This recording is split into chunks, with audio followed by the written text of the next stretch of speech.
Okay, there is a one question for you, that have you ever think that how nature maintains the level of water?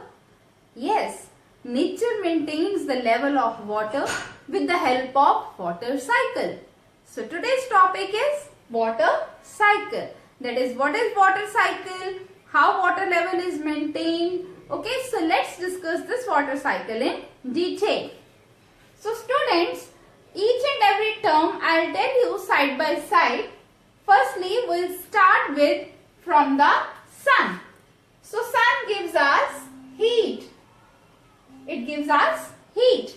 Okay. So due to the heat of the sun, the water from the rivers, from the oceans and from the sea, it evaporates. Fine. It evaporates. Fine. When it evaporates, also water is evaporating from this. Fine. And also there is a transpiration. Transpiration, we have already learned that what is transpiration. Transpiration is that plants lose some extra water in the form of vapors right through the stomata of the leaves. That is transpiration. Some amount of water is also evaporated in the atmosphere with the help of transpiration. So I told you earlier that two processes are there that are responsible for the conversion of liquid to vapor state. Number one is evaporation and number two is transpiration. So the water is being evaporated as the air is warm. So we have already studied in previous lecture that when the air is warm, when air warms and it rises, it is having some water vapors along this. Okay, so there are some water vapors here because these water vapors we have taken from the rivers, oceans and the sea, and this water vapors they have taken from the plants. When they go at the height, when these vapors go at the height and they condenses on the dust particles as the temperature here is less, and these water vapors condenses to form droplets. Fine. You know, when we have already studied in the cloud. So when there is a condensation, it means there is a cloud formation. Fine. Clouds are being formed. Here in third step, clouds are formed. Fine. Now these are the collection of tiny droplets. When these cloud droplets are very very heavy, then what happens? These water droplets they fall in the form of rain or hailstone or in the form of snow. So this process is precipitation. Fourth is precipitation. What is happening here? Precipitation is happening here. It means the rainwater is falling down in the form of rain. Okay. So from clouds the rain has started. Okay. This rain.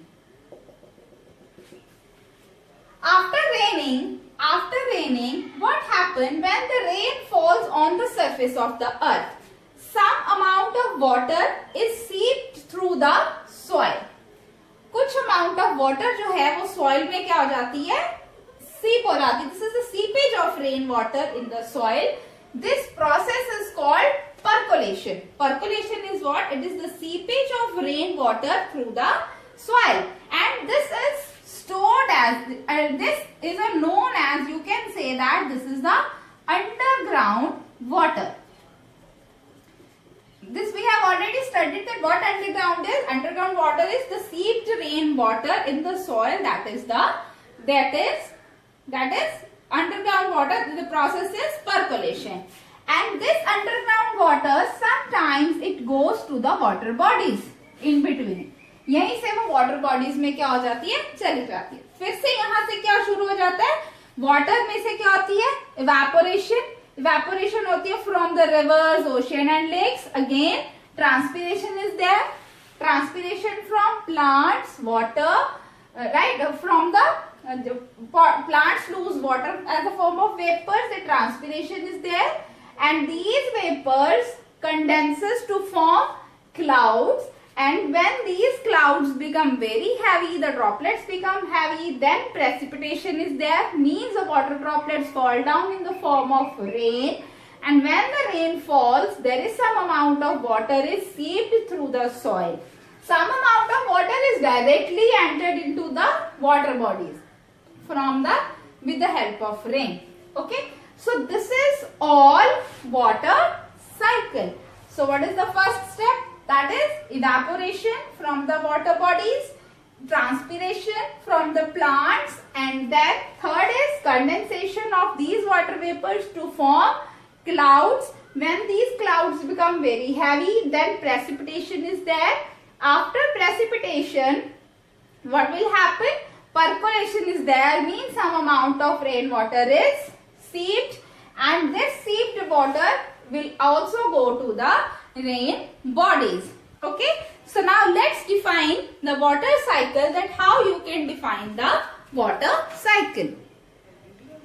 Now see how you can define water cycle, that is the cyclic movement of water from the atmosphere to the earth and back to the atmosphere again is known as water cycle.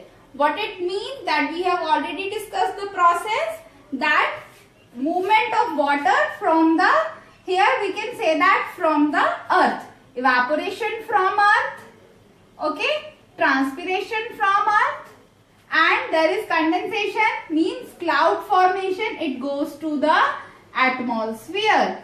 Okay, when there is a cloud formation, the clouds are, the droplets are heavy enough, and then precipitation is there, means rainfall is there, and during the rainfall percolation is also there, means seepage is there, and from atmosphere it is again back to the earth. So water is being moving from earth to atmosphere and again from atmosphere to earth, means this is a complete cycle, and this cycle is always, cyclic movement is always happening, and with the help of this water cycle, this helps us a lot in maintaining the water bodies. Okay, and this also maintains the supply of water on the land.